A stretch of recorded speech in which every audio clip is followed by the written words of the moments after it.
अस्सलाम वालेकुम everyone. So today our topic is chemical equilibrium section D, जिसके हम 1, 2 एंड 3 मीन्स के ओवरऑल क्वेश्चन आंसर्स को सॉल्व करेंगे।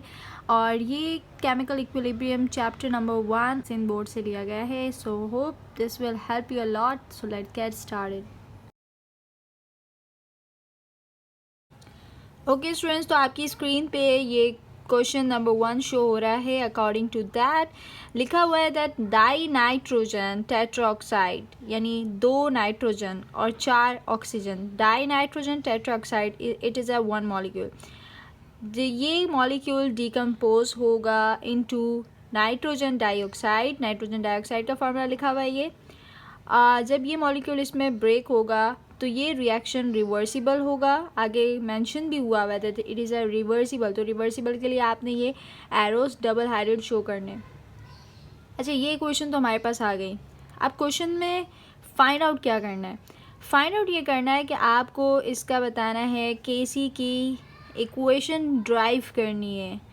ओके, और सेकेंडली आपको वहीं पे लास्ट लाइन इस क्वेश्चन की गिवन है that you need to find out the unit also. ठीक है, तो आपने क्या फाइंड आउट करना है? केसी की एक जो इक्वेशन है उसको ड्राइव करना है अकॉर्डिंग टू दिस, और सेकेंडली आपको यूनिट इसका आइडेंटिफाई करना है। दो आपके इसके पार्ट्स हैं।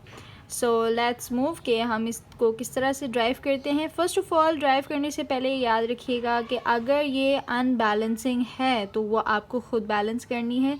आपको बैलेंस्ड इक्वेशन कुछ भी गिवन नहीं होगी। सो यहाँ पर देखिए तो नाइट्रोजन है 2, यहाँ पे है 4। तो अकॉर्डिंग टू दिस यहाँ पर नाइट्रोजन की हाफ क्वांटिटी है, या लाइक नाइट्रोजन है 1, ऑक्सीजन है 2। आप 10 यहाँ पर लगाएंगे 2 ऑक्सीजन, सॉरी आप यहाँ लगाएंगे 2, और यहाँ पर कोएफिशिएंट 2 लगाने से नाइट्रोजन भी 2 हो जाएंगे, और 2 2 ज़ा 4 ऑक्सीजन भी हो जाएंगे हमारे पास 4। ओके, तो हमने ये क्या करना है? इक्वेशन को बैलेंस करना है, उसके बाद हमने स्टार्ट करना है। So let's start. तो अब हम ड्राइव कर रहे हैं हमारी इक्विलिब्रियम की एक्सप्रेशन। दैट इज़ के फर्स्ट ऑफ ऑल ये आप याद रखिएगा, जो हमारे पास लेफ़्ट हैंड साइड पे है दैट इज़ आर रिएक्टेंट, जो हमारे पास राइट हैंड साइड पे ये हमारा है प्रोडक्ट। तो ये याद रखिएगा। ओके, ये इस तरह फॉरवर्ड रिएक्शन पे जाएंगे और इस तरह रिवर्स रिएक्शन पे जाएंगे। तो सबसे पहले हम बात करते हैं हमारे फॉरवर्ड रिएक्शन की। सो रेट ऑफ, हम डायरेक्ट मैं इक्वेशन ड्राइव कर रही हूँ। आप चाहे तो वर्डिंग्स का यूज़ भी जो आपकी बुक में गिवन है उसी को ही थोड़ा बहुत अल्टर करके लिख सकते हैं। तो मैं डायरेक्टली इक्वेशन ड्राइव कर रही हूँ। सो रेट ऑफ फॉरवर्ड, क्योंकि अभी हम क्या कर रहे हैं, फॉरवर्ड डायरेक्शन की तरफ रेट को कर रहे हैं, उसके बाद रिवर्स की तरफ जाएंगे। So rate of forward reaction will be directly proportional to the rate of forward. के लिए आपको क्या लिखना है? रिएक्टेंट्स लिखने होते हैं, याद रखिएगा। रेट ऑफ फॉरवर्ड के लिए आप क्या लिखोगे? रिएक्टेंट्स। तो हमने यहाँ पे लिख दिया N2O4। ठीक है, ये आपने लिख दिया स्क्वायर ब्रैकेट्स में। Next is rate of forward. अब ये जो हमारे पास प्रोपोर्शनल के साइन है इसे आप रिमूव करोगे और आपके पास आ जाएगा K कांस्टेंट, और K कांस्टेंट के साथ आपने F ज़रूर मेंशन करना है, क्योंकि ये मेंशन करेगा कि ये कांस्टेंट है लेकिन फॉरवर्ड रिएक्शन का कांस्टेंट है। So you will write N2O4। Secondly ये हमारे पास हो गया। हम इसे इक्वेशन नंबर 1 का नेम दे देते हैं। देन हम जाते हैं रेट ऑफ रिवर्स की तरफ। रिवर्स के लिए आप आर यहाँ पे मेंशन कर सकते हो। समटाइम्स बुक में आप बी भी लिखा होता है, B means backward. So it depends. Okay, rate of reverse is directly proportional to. अब आप जब रिवर्स की तरफ की बात कर रहे होंगे तो याद रखिएगा आपने प्रोडक्ट को मेंशन करना है। तो रेट ऑफ रिवर्स NO2, और इसके साथ जो हमारे पास स्क्वायर ब्रैकेट्स होंगे ना, तो ये जो हमारे पास कोएफिशिएंट 2 है इसको हमने यहाँ पे पावर की तरह 2 यहाँ इस तरह से मेंशन कर देना है। फिर हमारे पास rate of reverse is equals to K constant और R आ जाएगा रिवर्स। देन हमारे पास सेम NO2 विथ पावर 2। ये हमारी बन जाएगी इक्वेशन नंबर 2, राइट। अब हमारे पास rate of forward, rate of reverse दोनों आ चुकी है। Now what we need to do is, हमने कंपेयर करना। Now we are comparing rate of forward is equals to rate of reverse. ठीक है, अब दोनों को क्या कर दिया, इक्वल कर दिया है। अब रेट ऑफ फॉरवर्ड का जो भी हमारे पास वैल्यू आई है, रेट ऑफ फॉरवर्ड की वैल्यू क्या है, KF N2O4 के बराबर है। तो RF की वैल्यू यहाँ लिखोगे और R की वैल्यू आप राइट साइड पे लिखोगे। So let's write it down. यहाँ पे हम लिखेंगे KF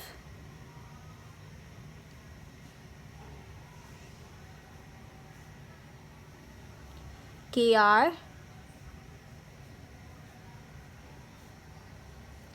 ओके, ये इस तरह से हो गया। अब आपको क्या करना है, अब आपको कॉन्स्टेंट्स को एक तरफ करना है, विदाउट कॉन्स्टेंट्स यानी जो हमारे पास कॉन्सेंट्रेशंस हैं, मॉलिक्यूल्स हैं, उनको एक तरफ करना है। तो हम क्या करेंगे, KF को यहीं रहने देते हैं, इस KR को हम ले जाएंगे नीचे की तरफ, यानी ये ऑपोजिट, ये यहाँ चला जाएगा, वो वहाँ चला जाएगा। यहाँ पे जब मल्टीप्लाई हो रहा होता है, आई होप कि बेसिक मैथमेटिकल रूल आपको आता होगा, जो चीज़ यहाँ मल्टीप्लाई हो रही होती है वो उस तरफ जाके डिवाइड में चली जाती है। तो अब जब KR इजिकल्स टू के उस तरफ जाएगा तो वो डिवाइड पे जाएगा। फिर हमने यहाँ से N2O4 को यहाँ से जब इजिकल्स टू के उधर उस तरफ लेके जाएंगे तो ये क्या बन जाएगा, डिवाइड में चला जाएगा। तो ये कुछ यूँ लिखा जाएगा।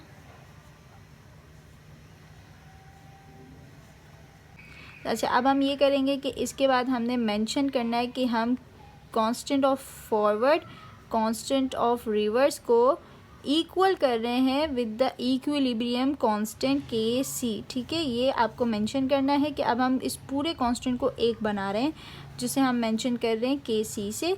तो हम इसकी जगह क्या लिखेंगे, KC लिख देंगे डायरेक्ट, और जो हमारे पास इक्वेशन आ रही है उसको एज इट इज़ यहाँ पर इस तरीके से लिख देंगे। ठीक है, सो लाइक दिस, ये हमारे पास क्या हो गई, इक्विलिब्रियम की एक्सप्रेशन ड्राइव हो गई है। अब हमारे पास जो नेक्स्ट क्वेश्चन था दैट वाज द यूनिट, कि अब आपको यूनिट फाइंड आउट करना है। तो यूनिट फाइंड आउट करने के लिए हमने क्या करना है, सबसे पहले ये इक्वेशन को अगेन रिपीटेडली लिखना है एक दफ़ा।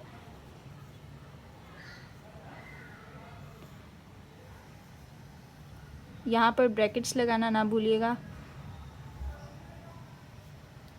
ओके, अब हम यहाँ पे क्या करेंगे, जहाँ भी हमारे पास ये मॉलिक्यूल्स हैं, याद रखिएगा जितने भी कंपाउंड्स आप मेंशन कर रहे हैं उस ब्रैकेट के अंदर यूनिट उसका लिखेंगे। यूनिट क्या होता है कॉन्सेंट्रेशन का, मोल पर DM³। ठीक है, तो ये हमारा यूनिट होता है। अब हमने इसको बंद किया ब्रैकेट्स में, और क्योंकि इसके बाहर है स्क्वायर तो हमने यहाँ लिख दिया स्क्वायर। अब नीचे जाएंगे, हमारे पास नीचे जो हमारे पास एक ही मॉलिक्यूल है, तो हम यहाँ पर एक ही यूनिट को मेंशन करेंगे। बाहर कोई स्क्वायर कोई क्यूब नहीं है, तो ये सिंपल ऐसा लिखा जाएगा। अच्छा, अब हमने क्या करना है, कटिंग करनी है। देखिए यहाँ पे 2 यूनिट्स हैं, यहाँ पे 1 यूनिट है, तो हम क्या करेंगे, इस एक को इस एक से कट कर देंगे। तो क्योंकि ऊपर 2 यूनिट्स थे, अब रिमेनिंग क्या है, 1 यूनिट, तो हमने वो लिखा मोल DM³।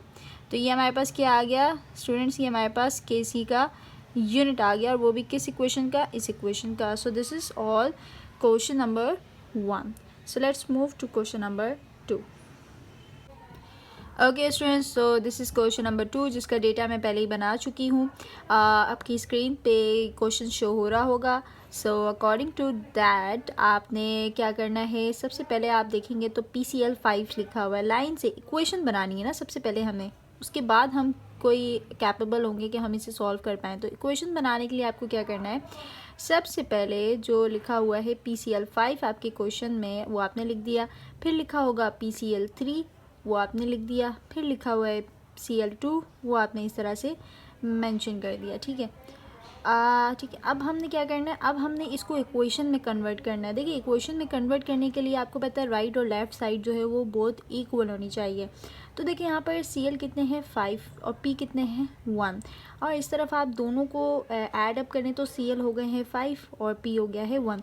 तो इट मीन्स कि हमारी इक्वेशन कुछ इस तरीके से जाएगी कि PCl5 will be converted into PCl3 and Cl2। तो ये बहुत सिंपल सी इक्वेशन है, आपने लाइन से लिखना है और एरो को वहाँ पुट करना है जहाँ पे आपको लगे कि both are equal, reactant and product. Okay, अब आपने किस तरीके से ये आइडेंटिफाई करने के हमारी कॉन्सेंट्रेशंस गिवन है, तो आप देखेंगे आगे थोड़ा सा आप पढ़ेंगे तो आपको दिख रहा होगा ये वैल्यू और ये वैल्यू और रिस्पेक्टिवली भी लिखा होगा। रिस्पेक्टिवली का मतलब है कि जिस तरह से मॉलिक्यूल नंबर्स दिए हुए हैं, लाइक 1 पे PCl5, 2 पे PCl3, 3 पे Cl2, उसी तरतीब से आपको इनकी कॉन्सेंट्रेशंस गिवन है। सो पहले सबसे पहले जो आपको वैल्यू गिवन है वो आप लिखोगे PCl5 की है, फिर आपके पास जो वैल्यू गिवन है वो PCl3 की वैल्यू होगी, और लास्ट में जो वैल्यू गिवन होगी दैट विल बी Cl2। तो रिस्पेक्टिवली मतलब जिस तरतीब से आपके पास मॉलिक्यूल्स गिवन है उसी तरतीब से आपको वैल्यूज़ हमने यहाँ पे गिवन की हुई है। अब आपका क्वेश्चन है that you need to find the Kc value भी फाइंड करनी है और उसके साथ यूनिट भी फाइंड करना है। देखिए यूनिट सेपरेटली फाइंड आउट करने की ज़रूरत नहीं है, जब हमारे पास न्यूमेरिकल सॉल्व हो रहा होगा विद इन दैट आपको अंदर ही यूनिट भी साथ कैलकुलेट करके उसे आंसर पे मेंशन करना है, ठीक है। तो दोनों चीज़ें हमारी साइमल्टेनियसली हो रही होगी। So let's start. तो यहाँ पर हमारे पास डेटा हो चुका है। अब हमने सोल्यूशन पार्ट पे इसका Kc एक्सप्रेशन फार्मूला लिखना है, ठीक है। तो वो कैसे हम लिखेंगे स्टूडेंट्स, सबसे पहले आप लिखेंगे Kc और प्रोडक्ट को पहले लिखेंगे और रिएक्टेंट को नीचे लिखेंगे। याद रखिएगा जब भी Kc लिखेंगे प्रोडक्ट हम ऊपर लिखेंगे, रिएक्टेंट हम नीचे लिखेंगे। तो हम कैसे लिखेंगे, देखिए यहाँ पे PCl3 है ना, तो PCl3 को हमने यूँ लिखा और ज़रूरी है इसे स्क्वायर ब्रैकेट्स में शो करना। देन उसके बाद हमने लिखा Cl2, ये हमारे पास दूसरा मॉलिक्यूल है जो कि प्रोडक्ट का है, बीच में कोई प्लस कोई माइनस कुछ नहीं ऐड करना, ये सिंपल आपस में मल्टीप्लाई हो रहे तो आपने बस ब्रैकेट शो कर देना है, ठीक है। देन डिवाइड, रिएक्टेंट लिखेंगे PCl5। तो ये इस तरह से हमारे पास आ गया। ऑल्दो इक्वेशन बैलेंस थी, अगर ये बैलेंस ना होती तो यहाँ पर 2 3 कोएफिशिएंट्स आते और उस तरह यहाँ पर ब्रैकेट्स में पावर्स भी आती, ठीक है, वो वेरी करता है। अब यहाँ पर हम जाते हैं कि हमने वैल्यूज़ कैसे पुट करनी है। सो स्टूडेंट्स वैल्यूज़ पुट करते हैं, यहाँ पे जाते हैं तो PCl3 की वैल्यू हमारे पास है। सो यहाँ पे PCl3 की वैल्यू है 1.2। So we write 1.2 exponent -3 and the unit is, unit को साथ इसलिए मेंशन कर रहे हैं क्योंकि क्वेश्चन में हमें यूनिट भी पूछा गया है, ठीक है। Then again Cl2 value with the unit,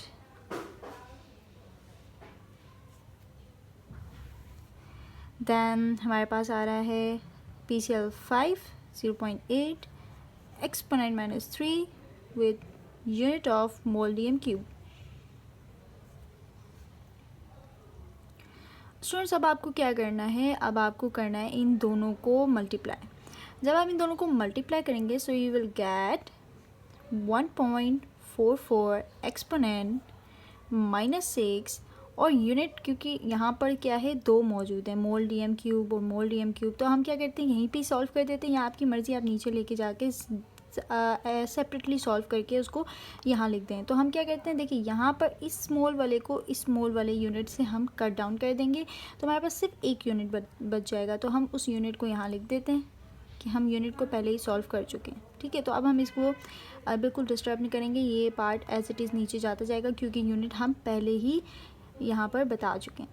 अब नीचे जाते हैं, दैट इज़ 0.8 एक्सपोनेंट -3, ठीक है। अब हमने इन दोनों को करना है डिवाइड। तो इन दोनों को जब आप डिवाइड करेंगे so you will get 1.8 exponent -3, जो कि आप कैलकुलेटर से करेंगे।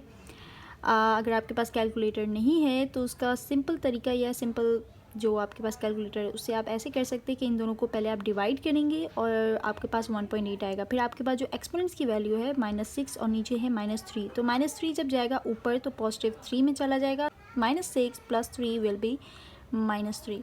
तो इस तरह आप एक्सपोनेंट्स को अलग और उसको अलग कर सकते हैं और यूनिट जो लिखा हुआ है एज इट इज़ आप नीचे उतार लेंगे। सो this is the answer for your Kc, जिसमें आपने वैल्यू भी फाइंड आउट कर ली है और आपने साथ उसका यूनिट भी फाइंड आउट कर लिया। ओके स्टूडेंट्स, तो ये है हमारे पास क्वेश्चन नंबर 3 जो कि आपको स्क्रीन पे शो हो रहा होगा। अब अकॉर्डिंग टू दिस देखिए ये बहुत ही इजी एक क्वेश्चन है, क्यों, क्योंकि यहाँ पर आपको क्वेश्चन में इक्वेशन गिवन है, यानी आपको खुद से इक्वेशन नहीं बनानी, आपको क्वेश्चन में इक्वेशन गिवन है, आपने एज इट इज़ लिख ली इक्वेशन, देन उसके बाद डेटा भी आपके पास बना बनाया मौजूद है। देखिए लाइन से आप पढ़ेंगे तो आपको एच आई ये गिवन है, एच टू ये गिवन है, आई टू ये गिवन है, सब की वैल्यूज़ आपको प्रॉपरली डेटा की तरह क्वेश्चन में गिवन है। ठीक है, आपसे 2 क्वेश्चन पूछे जा रहे हैं इस क्वेश्चन में, that you need to find out the K C value with the unit of course, और आपको उसके साथ बताना है डायरेक्शन, यानी रिवर्स रिएक्शन जा रहा है या फॉरवर्ड रिएक्शन जा रहा है इस क्वेश्चन में, तो वो आपको बताना है। तो उसके लिए आपको एक एक्स्ट्रा चीज़ गिवन है, दिस वैल्यू। देखिए ये जो वैल्यू है ना, ये आपको कंपैरिजन के लिए गिवन है, यानी आप इसमें से जो केसी निकालेंगे उस वैल्यू को इस वैल्यू से आपने कंपेयर करना है, और कंपेयर करके आपने ये बताना है कि रिएक्शन फॉरवर्ड जा रहा है या रिवर्स जा रहा है। तो सबसे पहले हम इस केसी की वैल्यू को फाइंड आउट करते हैं इस गिवन डेटा से, उसके बाद हम जाएंगे इस अपने मेन क्वेश्चन की तरफ, दैट इज़ द डायरेक्शन। तो सबसे पहले हम लिखेंगे के सी, यानी हम फार्मूला जनरेट करेंगे। तो प्रोडक्ट हम ऊपर लिखेंगे, प्रोडक्ट हम कैसे लिखेंगे, एच टू लिखा हुआ है हमारे पास विदाउट एनी कोएफिशिएंट, तो दैट्स वाई यहाँ पे कोई भी वैल्यू नहीं आएगी स्क्वायर या क्यूब्स में। फिर हम लिखेंगे आई टू, क्योंकि हमारे पास दूसरा प्रोडक्ट क्या है, आई टू, और इसको हमने बीच में कोई भी प्लस माइनस का साइन नहीं लगाना, याद रखिएगा बहुत से स्टूडेंट प्लस माइनस का साइन लगा देते हैं और वो अपने फॉर्मूले को ख़राब कर देते हैं। अच्छा, अब हमने रिएक्टेंट को नीचे शो करना है एच आई को, और आप देख रहे हैं यहाँ पर 2 ऑलरेडी लिखा हुआ है कोएफिशिएंट के तौर पे, तो जो भी कोएफिशिएंट लिखा होगा आपने उसको क्या करना है, स्क्वायर या जो भी आपका ब्रैकेट है उसके ऊपर आपने बस शो कर देना है, क्योंकि ये 2 है तो ये स्क्वायर में कन्वर्ट हो जाएगा। अब ये हमारे पास फार्मूला बन चुका है। ठीक है, अब हमने क्या करना है, इसमें वैल्यूज़ पुट करनी है, तो वैल्यूज़ हम यहाँ पुट कर देते हैं। K C is equals to H two की हमारे पास जो वैल्यू है that is 1 exponent minus 5, again unit के साथ आप लिखेंगे क्योंकि यूनिट हमने साथ साथ शो करना है, ब्रैकेट। नेक्स्ट हम जाएंगे आई टू की तरफ, आई टू पे आप देखेंगे तो 1 एक्सपोनेंट माइनस 5 लिखा हुआ है, सेम वैल्यू है। ठीक है, और आपने यूनिट के साथ लिख दिया। ओके, अब हमने डिवाइड करना है with the value of H I की वैल्यू है 2 एक्सपोनेंट माइनस 5, जिसके साथ यूनिट है मोल डी एम क्यूब, और इसके साथ आप देख रहे हैं तो स्क्वायर भी है, तो आपने यहाँ पे स्क्वायर भी मेंशन करना है। अब आप यहाँ पर देखें यूनिट को हम कैसे, पहले तो हम यूनिट को देख लेते हैं। ठीक है, यूनिट को देखें तो यहाँ पर मोल हमारे पास, मोल वाला जो यूनिट है, देखिए स्क्वायर का मतलब है यहाँ पे 2 यूनिट है, और ऊपर देखें तो 1 यूनिट यहाँ से और 1 यूनिट यहाँ से आ रहा है, इट मीन्स कि ऊपर भी 2 यूनिट है, नीचे भी 2 यूनिट है। आपने क्या किया, इसको यानी इन दोनों को आपने इन दोनों वालों से कट डाउन कर दिया। ठीक है, यानी ऊपर भी 2 यूनिट्स से, नीचे भी 2 यूनिट्स से स्क्वायर की वजह से, तो आपने क्या किया, ओवरऑल इस क्वेश्चन का कोई यूनिट नहीं होगा। ठीक है, अब हम आगे सॉल्व करते हैं। इन वैल्यूज़ को जब आप मल्टीप्लाई करेंगे, सो 1 × 1 एक्सपोनेंट माइनस 10, कैलकुलेटर से आप करेंगे, ऑब्वियसली यही आएगा। अब ये वाली वैल्यू का स्क्वायर करना है, तो इट मीन्स आ जाएगा 4 एक्सपोनेंट माइनस 10। ओके, तो ये वैल्यू इससे कैंसिल आउट हो गई, तो जब आप 1/4 करेंगे सो यू विल गेट 0.25।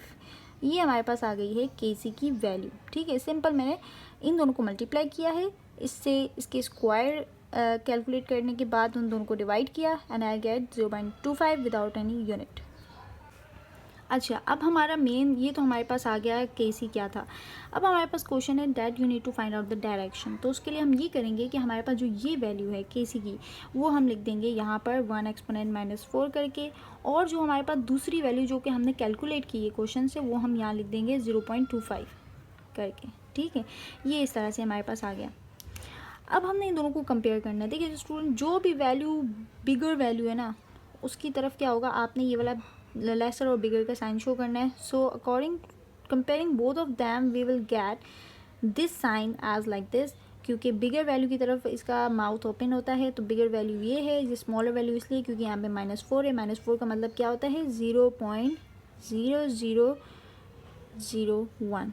तो ये देखें, ये वैल्यू बड़ी है, ये ऑफ कोर्स ये वाली वैल्यू बड़ी है, तो आपने क्या किया, इस तरह का साइन शो कर दिया। अब चलें, यहाँ तक तो बात हो गई, अब आगे देखते हैं क्या हो रहा है। तो देखें, जो भी क्वेश्चन से आपका के सी आ रहा है ना, that is your Q C, याद रखिएगा, that is your Q C question से आ रहा है। ठीक है, और जो हमारे पास अपना क्वेश्चन वाला है, यानी जो हमने कैलकुलेट किया है, दैट इज़ के सी, और इन दोनों को कंपेयर करके हमारे पास क्या आ रहा है, इस तरह का साइन आ रहा है। तो अब हम रिमाइंड करते हैं, बैक पे जाते हैं इम्पोर्टेंस ऑफ केमिकल इक्विलिब्रियम की तरफ। तो अकॉर्डिंग टू दैट जब भी QC लेसर होगा KC से तो आपका रिएक्शन फॉरवर्ड डायरेक्शन पे जाएगा, याद रखिएगा, ठीक है। KC जब भी लेसर होगा KC से तो आपका रिएक्शन क्या जाएगा, फॉरवर्ड डायरेक्शन। तो आपने यहाँ पे रिजल्ट क्या लिखना है स्टूडेंट्स, रिजल्ट आपने ये लिखना है that the reaction will go in forward direction। Okay, तो ये हमारे पास क्या आ गया, इसका एक प्रॉपर आंसर हमने शो कर दिया। सो आई होप कि आपको ये वीडियो अच्छी लगी होगी। सो आई होप कि आपको ये सब कुछ समझ आया होगा। सो मिलते हैं नेक्स्ट वीडियो में, तब तक के लिए अल्लाह हाफ़िज़।